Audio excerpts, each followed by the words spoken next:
Jaya Jaya Sri Caitanya Jaya Nityananda. Jaya Dvaita Chandra Jaya Gaura Bhakta Vrinda. Jaya Dvaita Chandra Jaya Gaura Bhakta Vrinda. Jaya Jaya Sri Caitanya Jaya Nityananda. Jai Jai Sri Chaitanya Jaya Nityananda. Jaya Dvaita Chandra Jaya Gaura Bhakta Vrinda. Jai Jai Dvaita Chandra Jaya Gaura Bhakta Vrinda. Jaya Jaya Sri Caitanya Jaya Nityananda. Jai Jai Sri Chaitanya Jaya Nityananda. Jaya Dvaita Chandra Jaya Gaura Bhakta Vrinda. Jaya Dvaita Chandra Jaya Gaura Bhakta Vrinda. Sri Chaitanya Charitamrita ki jai. Jai Srila Krishnadas Kaviraj Goswami ki jai. Srila Prabhupada ki jai. Jai Samaveta Gaur Bhakta Vrinda ki jai. Jai. Hare Krishna, dear devotees, welcome to today's Sri Chaitanya Charitamrita reading. We are reading from Sri Chaitanya Charitamrita, Adi Leela,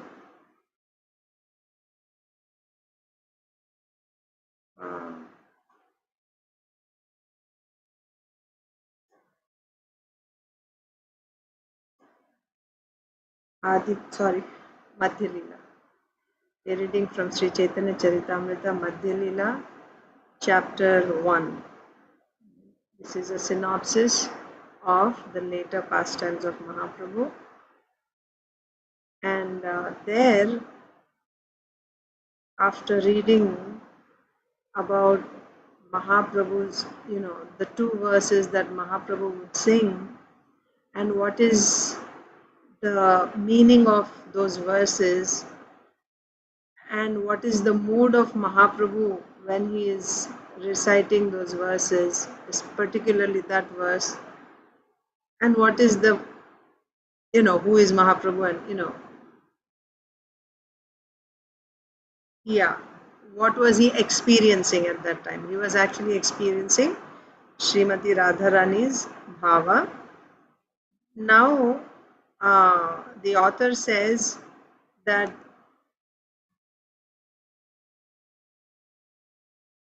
I'm going to give you a synopsis of the pastimes of Mahaprabhu after taking sannyas. So this was like an introduction so far, just like a general overview, how Mahaprabhu's pastimes are divided, later pastimes are divided into 3 sections. First 6 years, next 6 years, and last 12 years, and what exactly happened in these 3 sections, like that. A general overview was given. So this discussion of those verses that Mahaprabhu recited, that comes under the last section, the last 12 years of Mahaprabhu's activities or pastimes. So that was a general overview of the later pastimes. First section, second section, and last section. So Srila Krishnadas Kaviraj Goswami is saying, now I will give you a synopsis of the pastimes in all these 3 sections. That means I'm only going to indicate to you what pastimes happened. And it is not possible to list. I'm going to indicate means I'm going to list, right? Just say, oh, this pastime happened, that pastime happened, like that. Just a list. But even then, it is not possible to list all the pastimes that Mahaprabhu performed, because his pastimes are unlimited. The Lord is unlimited, his pastimes are unlimited.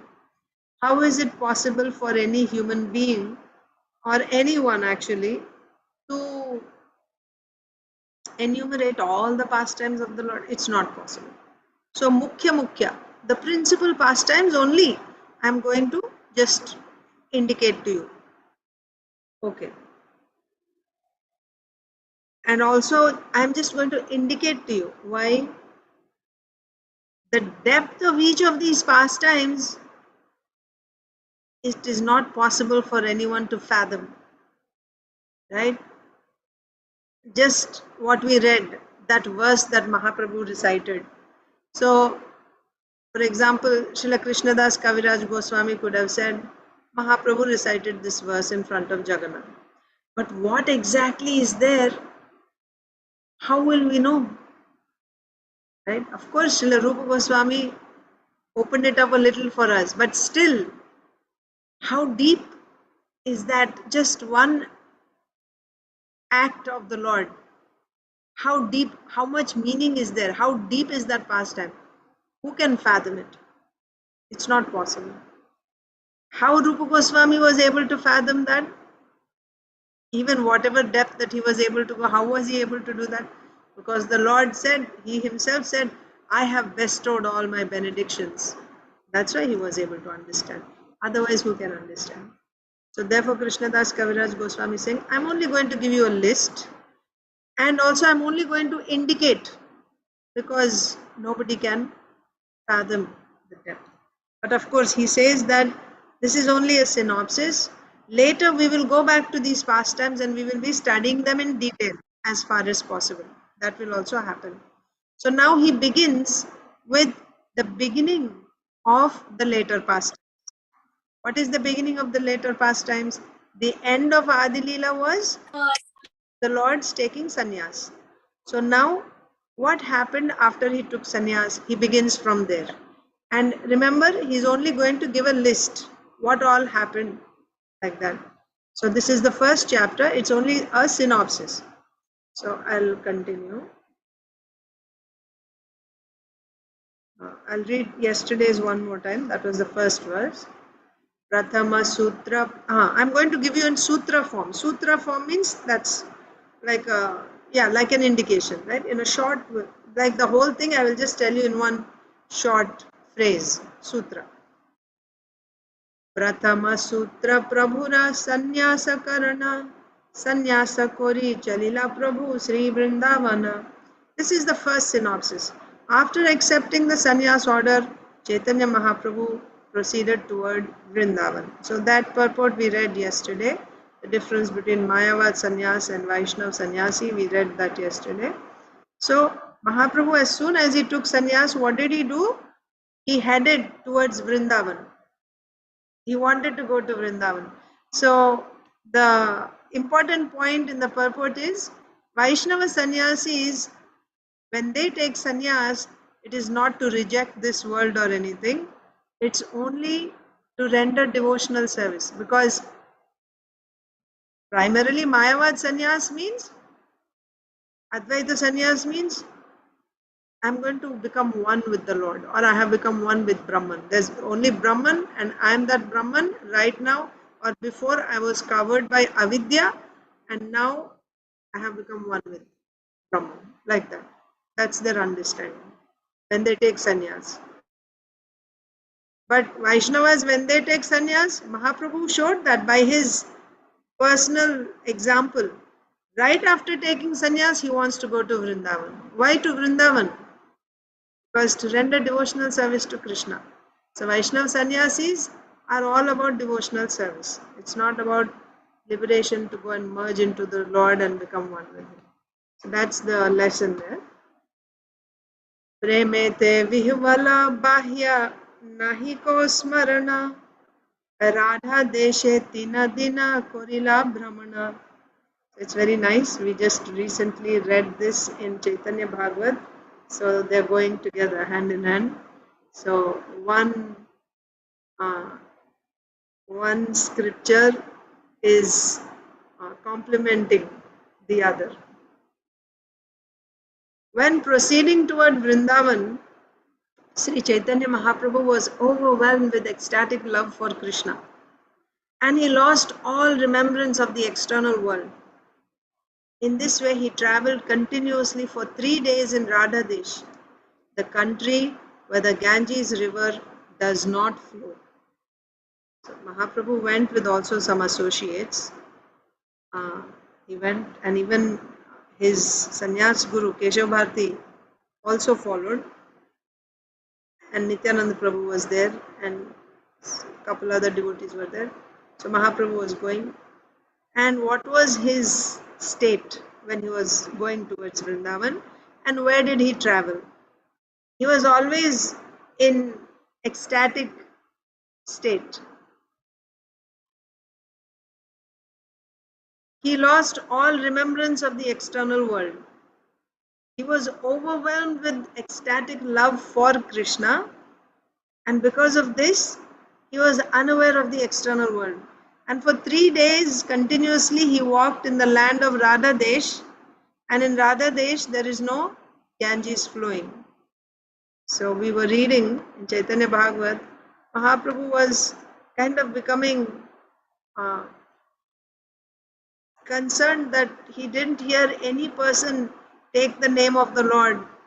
Nobody was nobody was uttering the name of the Lord anywhere. Just saw out of the blue one little boy, like a cowherd boy, he just said Govinda like that. He chanted the name of the Lord. And then immediately Mahaprabhu was wondering, how come? I don't see any devotees here. I don't see anyone chanting the names of the Lord. How is this boy chanting? Then he inquired, where is Ganga? Is the Ganga nearby? And they said, yes, 3 miles from here. That is why. Wherever the Ganga flows, there will be devotion to Krishna. There will be chanting the names of the Lord. Like that. So that's what we read in Chaitanya Bhagavat. Here we read that for 3 days continuously, Mahaprabhu travelled in Radha Desh, where the Ganga does not flow. Next verse. Nityananda Prabhu Mahaprabhu Bhulaiya, Ganga Tire Loya Aila Yamuna Boliya. First of all, Lord Nityananda bewildered Sri Chaitanya Mahaprabhu by bringing him along the banks of the Ganges, saying that it was the Yamuna river. So,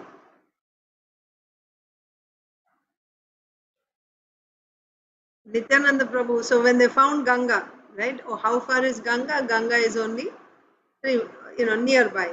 So then Nityananda Prabhu brought Mahaprabhu along the, because where is Mahaprabhu headed to, by the way? He wanted to go to Vrindavan. Remember, anyway, some minor details may wanted to bring him to his mother. Right. So here it is said in a slightly different way by Srila Krishnadas Kaviraj Goswami. There we saw that Mahaprabhu actually sent Nityananda Prabhu. Mahaprabhu sent Nityananda Prabhu to go and inform all the devotees in Navadvip, because Mahaprabhu just took sannyas. It was 12 days since he took sannyas. After traveling and taking sannyas and all that, for about 12 days he had been gone from Navadvip. And all the devotees were on the verge of giving up their bodies in separation from Chaitanya Mahaprabhu. So, and Mahaprabhu is there in the heart of everyone as Paramatma, but he's also there in the hearts of the devotees, and he could see how the devotees were suffering in his absence. So, therefore, he was concerned about his devotees. So, he informed Nityananda Prabhu to go and tell them that they should all come to Shantipur, like that, and bring my mother also. That's what we read there in Chaitanya Bhagavat. Here we see Nityananda Prabhu actually tricked Chaitanya Mahaprabhu. Okay, so now what is the general understanding when you find slight differences in the pastimes? What is the when was this pastime written? Krishnadas Kaviraj Goswami is writing. Was he a contemporary of Chaitanya Mahaprabhu? No. No, it was written later. How he is writing then? He heard from Rupa Goswami. No. No. Of course, Raghunath Das Goswami, he was hearing the pastimes of the Lord. That's true. That's true. That's true. You're right. That's Because he would Shauri sit on the Damodar banks. Goswami. Also, correct. So in Jagannath Puri, he was the personal servant, like assistant of Swarup Damodar Goswami. And also when he came to, sorry, that was personal assistant of Swarup Damodar Goswami was Raghunath Das Goswami. And Raghunath Das Goswami heard from Swarup Damodar Goswami. Swarup Damodar Goswami's diary is with him. Swarup Damodar Goswami maintained a diary with all the pastimes of the Lord, especially the later pastimes, sannyas pastimes. He kept. So Raghunath Das Goswami had access to that. So when he came to Vrindavan, after Mahaprabhu, when Mahaprabhu disappeared, everyone, Rup Goswami, Sanatan Goswami, they gave up their, they left this world in separation from Mahaprabhu. Raghunath Das Goswami wanted to jump off from the Govardhan and give up his life. But all the devotees in Vrindavan, they said, no, you cannot do this. Your service is not over yet. You cannot go yet. You are the only person, because all the others were in Vrindavan. They were not in Puri. They didn't see the pastimes of the Lord. You are the only one who saw the pastimes of the Lord in Puri. So now you must, otherwise this world will not know anything about Mahaprabhu's pastimes. You must tell everyone about, relate the pastimes of the Lord. So that's how, and they made a place for him on the banks of Radhakund, and every evening he would give classes on Chaitanya Leela. And every day without fail, Krishnadas Kaviraj Goswami would sit there and hear Raghunath Das Goswami. And then later on, everyone told Krishnadas Kaviraj Goswami, when he was like well over 90 years old, to write. He says, my hands are trembling. I don't know how I'm going to write. And, my memory, can imagine at that age. But he's saying, but this is a transcendental work. I'm not writing, the Lord is writing, right? I'm just an instrument. That is the mood of a devotee. So anyway, that's how Krishnadas Kaviraj Goswami wrote. But the point that I was trying to get at is, generally, I mean, it is not said in Chaitanya Leela, but I was myself considering that in Chaitanya Bhagavat there are some details that kind of differ from some points that are written in Caitanya Charitamrita, how to reconcile both these. For example, here, of course, we cannot just come up with our own explanation, because that will become,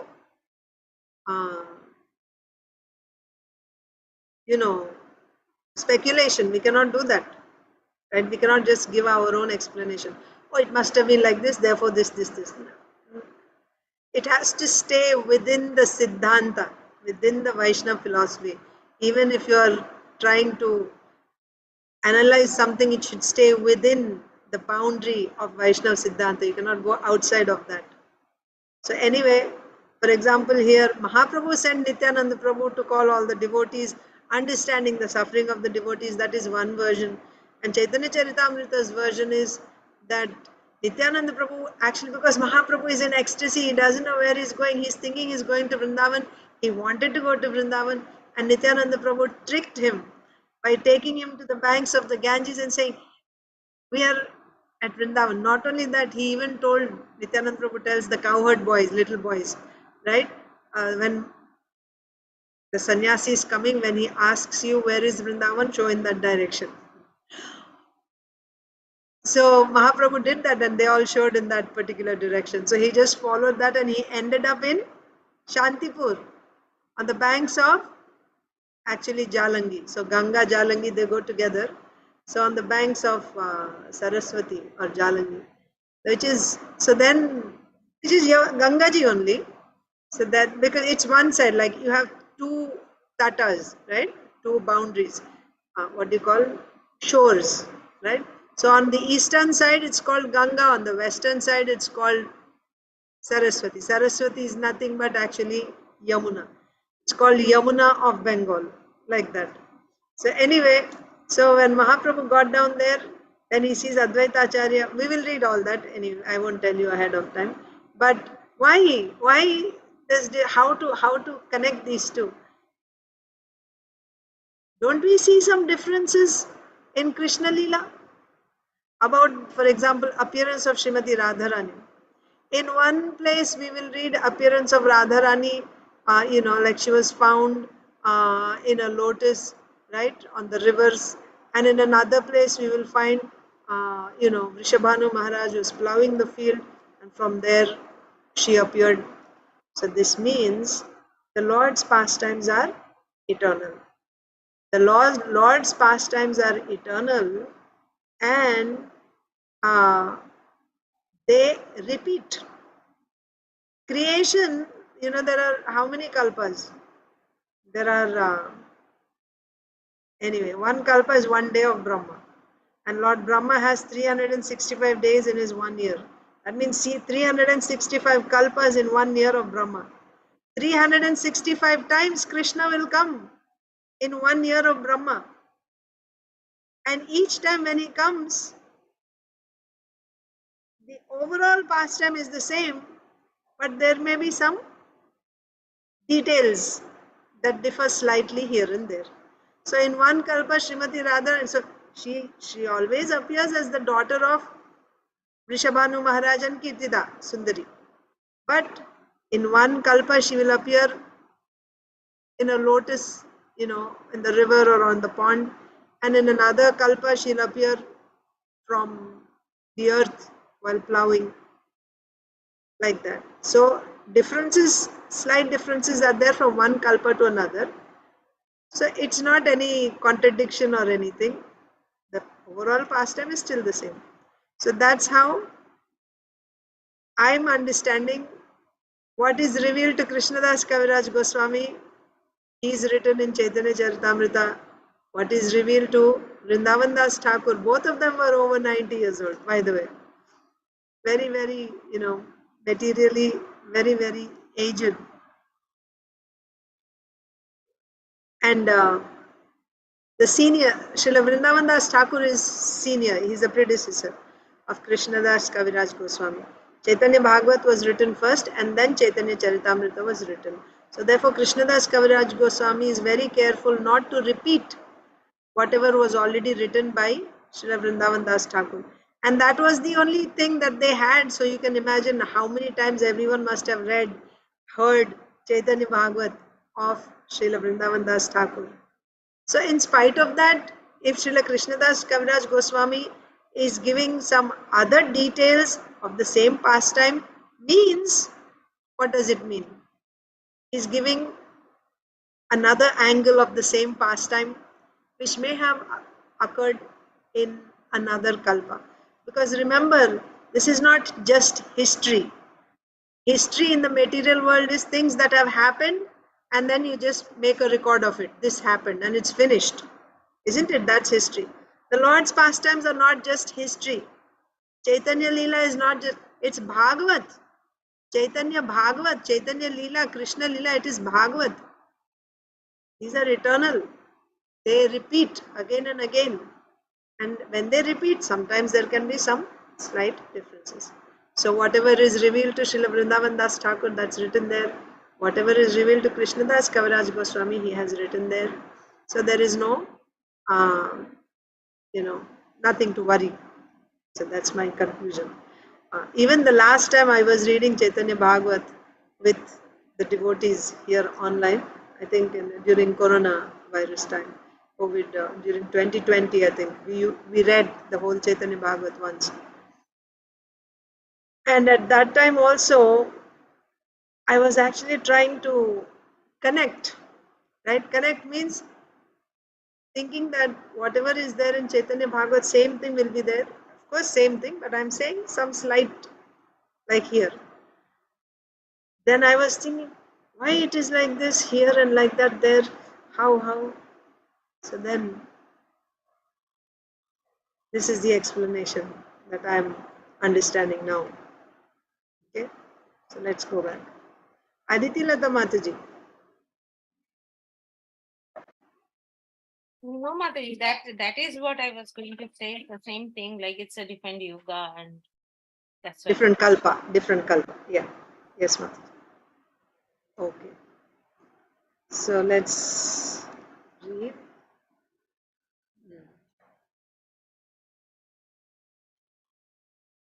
Nityananda Prabhu Mahaprabhu Bulaiya Ganga Tire Loya Aila Yamuna Buliya.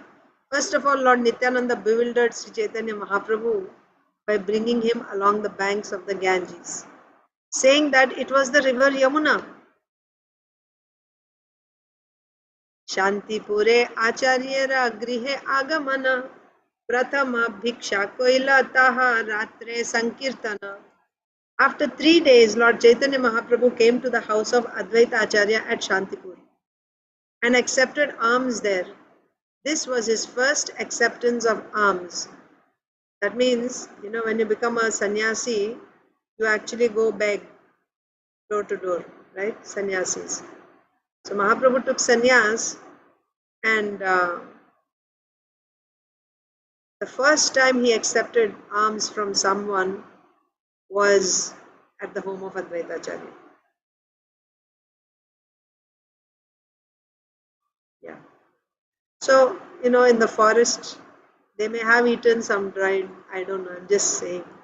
They may have accepted some, fruits or wild berries, something in the forest, because they were traveling in the forest to go to Vrindavan. But to actually go and beg from someone, beg alms, the first time he accepted alms was at Advaita Acharya's home. Yeah. We were actually reading about Mahaprabhu's going to Jagannath Puri. Yes? Jagannath Puri. That in Chaitanya Bhagavatam, that's what we are reading right now. That means he came to Shantipur, he met with all the devotees, and then on the request of Sachimata, he decides to go to Jagannath Puri instead of to Vrindavan, to make Jagannath Puri his headquarters, and he's going. And there we see he actually goes and begs alms, and it is said that people seeing him so beautiful, so enchanting, so charming, they would give so much to him, and he would collect all that rice, whatever donations they give, and they would come back to where they camped. He was traveling with some other devotees, and he would give them, and they would cook, and they would say, seeing that, "My Lord, you certainly have the capacity to maintain all of us," because so much he would bring. He would just go to beg, but people would just give him so much. So yeah, I was just thinking, so he did beg alms, but that was after leaving Shantipur and on the way to Jagannath Puri. Prior to that, we don't hear that Mahaprabhu is begging alms from anyone, although he was traveling in Radha Desh for 3 days. He was traveling, he was chanting, and people who saw him, they were also chanting. Yeah, it's not that he didn't meet any people. They would chant. Chant means, because he's always in ecstasy chanting, right? People would just watch and they would also chant like that. But he didn't accept any alms. The first time he accepted alms is in Advaita Acharya's home. That is what is said here. Mataji. Nilambari Mataji, Radha. which one is Radha Desh? I haven't heard about. Eka Chakra. Radha Desh Oh, is the district, and in that is Eka Chakra, a village. oh, okay, got So it. there you have the river Padmavati. Acha. Yeah. Oh, I had no idea about Radha Desh. I heard about Eka Chakra. That district is Radha Desh, right? That's Yeah, what you the said. whole area, the province is Eka Chakra, and I mean Radha Desh, and in Radha Desh, one village is Eka Chakra. Okay. Thank you, Mataji. Sure. All right. So, after 3 days, Lord Chaitanya Mahaprabhu came to the house of Advaita Acharya at Shantipur. And this is said in such detail in Chaitanya Bhagavat. We read it recently.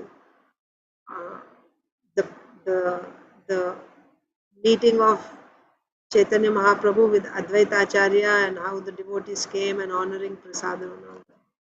So, traveling for 3 days in Radha Desh, then Mahaprabhu arrived at Advaita Acharya's home in Shantipur. Accepted alms, he took prasadam there. This was his first acceptance of alms. At night, he performed congregational chanting there. There also it is said that for the devotees who were just about to give up their lives, finally, when they were performing kirtan with the Lord, it was as if nothing changed. When they were in Navadvip with him, when he was a Grihastha, every day they would perform Sankirtan. Now it was exactly the same bliss, It's not like, oh, he has taken sannyas, so now we lost him. No. The same pleasure, same bliss was there because they were all performing Sankirtan with Mahaprabhu. So that night Mahaprabhu performed congregational chanting there. Purport. It appears that in his transcendental ecstasy, Sri Chaitanya Mahaprabhu forgot to eat for 3 continuous days. Okay, Srila Prabhupada is saying, looks like he didn't eat. And yeah, there's another pastime. I don't know, whatever I remember, I'm speaking in between. I hope I'm not breaking the flow. When we read that Mahaprabhu sent Rupa Goswami and Sanatan Goswami to Vrindavan, and he sent Nityananda Prabhu to Bengal to preach. Remember? The second 6 years. When Mahaprabhu was staying continuously in Puri, he was sending devotees to different parts to spread the Sankirtan movement. So when he sent Nityananda Prabhu was in ecstasy, and he induced, wherever he went, he induced people to chant. It is said in one particular village, he just performed kirtan for 1 month, day and night. All the little children also, including small little children, babies, old people, young people, ladies, everyone. They simply performed kirtan. There was no cooking, no eating, no drinking, no sleeping. And they were in such ecstasy, they would climb on trees and they would like go to the thinnest branch, like the end, like the twigs, most tender twigs. They'll go and stand on that and they would dance, and nothing happened to them. For 1 month, nobody ate or drank. How they survived? Srila Vrindavan Das Thakur says, how they survived, we don't know. Because this is through, they were feasting on Sankirtan, right? The soul needs that. Soul doesn't need food. Soul needs bhakti. That's what nourishes the soul. And they were there with Nityananda Prabhu, performing kirtan in ecstasy. Nobody needed any food. So now what to speak of Mahaprabhu? For 3 days, if he's continuously lost in ecstasy, if he's going, then where is the need for food or water? I was thinking maybe he took some berries or something from the forest. Srila Prabhupada is saying he forgot to eat for 3 continuous days, right? Because of his transcendental ecstasy. He was then misled by Nityananda Prabhu, who said that the river Ganges was the Yamuna, right? So finally they came to the river Ganges, and Nityananda Prabhu said, here is Yamuna. That means we have arrived in Vrindavan. Because the Lord was in the ecstasy of going to Vrindavan, he was then gladdened to see the Yamuna, although in actuality the river was the Ganges. In this way, the Lord was brought to the house of Advaita Prabhu at Shantipur after 3 days, and he accepted food there. As long as the Lord remained there, he saw his mother Sachi Devi, and every night executed congregational chanting with all the devotees. It is not that he just stayed there for only 1 night. He stayed there for a few days from the description. And every night he performed kirtan. And also Sachimata requests, of course, this is just synopsis. Don't worry, all the details will come again. So I will also not break the suspense. We will read it again. I will just read whatever is there. Mata bhakta ganerataha korila milana sarva samadhana kori koila niladri gamana. Okay, maybe we should stop here. Yes? Yeah, because there's a purport. It's already 4:40. We'll continue tomorrow. And I'm sorry about yesterday. What happened was I lost internet. Of course, I lost internet. But my phone, my son took, because when he goes out, in case we have to communicate, I give him my phone. So therefore, I didn't have my phone also to actually send a message, text to all of you that I have no internet. Although I did send a message through my US phone, but that doesn't have, because there's no internet. There was no, WhatsApp was not working there, so I couldn't send any message to any of you. So I'm sorry for keeping you waiting for a long time yesterday. Hopefully it won't repeat again. Thank you. Hare Krishna. No problem, Mataji. You are already taking so much effort. That is enough for us. Only on Thursdays, Mataji, we also, after this, we go to Vishnugada Prabhu's class. That's why that gets delayed. I mean, if we are late here. He also takes Thursdays means in the evening now. You mean now? now in the evening, yeah. So that's Okay, so 4:15 if, I mean not 4:56, 6:45 if I end, that will be good, right? what about to 7? Exactly 7? 7 is also fine. Yeah, that is better because then we can jump onto that class. Yes, Mataji. Because we started a little late, I was Yeah, thinking. I understand. That's okay, Mataji. Thank you, Mataji.